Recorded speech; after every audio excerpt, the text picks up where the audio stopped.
Classe de 5e, chapitre Nombres relatifs, comparaison.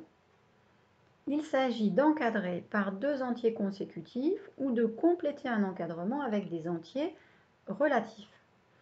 Je vous rappelle ce que l'on a vu dans les vidéos et les exercices précédents. Le premier nombre qu'on lit sur une droite graduée est le plus petit. C'est-à-dire si j'ai une droite graduée comme ça, le nombre A est plus petit que le nombre B. Voilà. Et je peux mettre mon 0 où j'ai envie, ici, ici, ici ou là. Le nombre A sera plus petit que le nombre B. Alors maintenant, dans l'exercice 26, vous aviez à encadrer par deux entiers consécutifs. Alors on regarde par exemple le nombre moins 2,8. Alors je vais faire une droite graduée et je vais essayer de comprendre un petit peu ce qui se passe. Je vais avoir le 0 par là, moins 1, moins 2, moins 3. Alors où est le moins 2,8 dans cette affaire? Eh bien, moins 2,8 c'est entre, si je n'avais pas le moins, si j'avais un nombre positif, 2,8 c'est entre 2 et 3. 2,8 c'est entre 2 et 3. 1, 2, 3. Et 2,8 il va être par là. Et là je place plus 2,8. Je ne place pas moins 2,8, c'est pas le bon nombre ce que j'ai mis là. Alors pourquoi je le fais quand même, c'est pas le bon? Eh bien parce que on sait que les nombres négatifs sont symétriques. C'est le symétrique en fait des nombres positifs par rapport au 0, par rapport à l'origine du repère.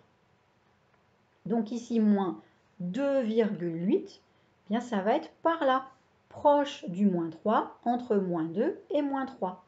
Proche du moins 3, entre moins 2 et moins 3.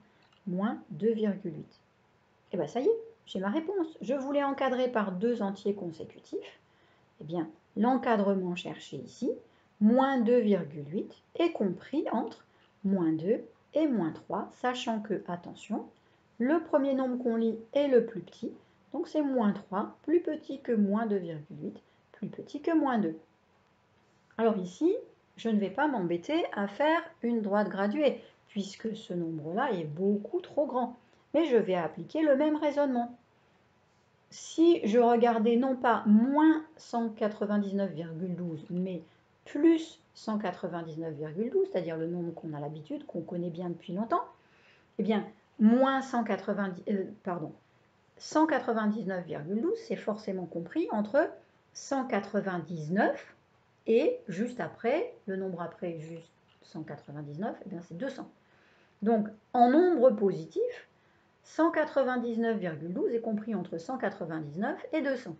Maintenant, si je regarde du côté des négatifs, que je fais le symétrique par rapport à 0, eh bien, moins 199,12 va être compris entre moins 199 et moins 200. C'est bien moins 200.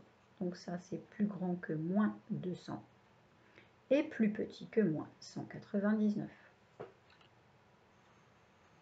Et voilà. J'espère que c'est compris. Je passe à l'autre exercice que vous aviez à faire, le numéro 31. Là encore, je ne vais pas corriger l'intégralité de l'exercice, mais simplement essayer de voir avec vous comment ça fonctionne. Ça va vous faire deux exemples et vous devriez mieux y arriver après. Alors, moins 12,7, moins 8,4 et on veut un entier relatif ici. Alors là, je pense qu'on va pouvoir en placer plusieurs. On va imaginer un petit peu notre droite graduée et on va essayer de reculer. Alors, est-ce que c'est vraiment nécessaire? J'ai commencé par tracer la droite graduée, mais maintenant qu'on a un petit peu plus l'habitude, on a compris que pour passer d'un négatif vers le 0 et les positifs après, on compte en reculant en fait. Donc, si je compte en reculant, qu'est-ce que je vais avoir? Moins 12, mais le moins 12,7, il est plus par là. Donc, je vais commencer par moins 13. Après, je vais avoir moins 12,7. Après, moins 12, moins 11, moins 10, moins 9, moins 8, moins 7, etc. Là, je ne positionne pas les nombres sur une droite graduée, juste je me les récite. Alors, on est bien d'accord que le moins 12,7, il est ici. Et le moins 8,4, eh bien, il va être par là, entre moins 9 et moins 8. Alors, quelle réponse donner ici? Eh bien, j'en ai plusieurs possibles. Je peux mettre moins 12, ou bien moins 11, ou bien moins 10, ou bien moins 9. Bon, bah, n'importe. Allez, je mets moins 12. Mais on est bien d'accord qu'on a plusieurs possibilités. Ici, même chose. J'ai deux nombres et je dois positionner un nombre entier au milieu. Eh bien, dans ma tête, je vais me réciter les nombres entiers, négatifs. J'ai moins 4, moins 3, moins 2, moins 1, 0, 1, etc. Alors, je me suis récité la petite frise dans ma tête et maintenant je vais positionner le nombre. Alors, celui-ci, il va où? Ben, il va ici.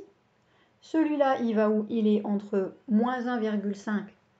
Si c'était un nombre positif, 1,5, il est compris entre 1 et 2. Donc, moins 1,5, il est compris entre moins 1 et moins 2. Donc, celui-ci, il est par là. Alors, qu'est-ce que j'ai comme possibilité? Ben, vous voyez, j'ai deux réponses possibles ici. Ces deux-là vont fonctionner comme les 4 ici fonctionnaient. Donc là, ben, pareil que tout à l'heure, je vais prendre le premier que je vois. Par exemple, moins 3.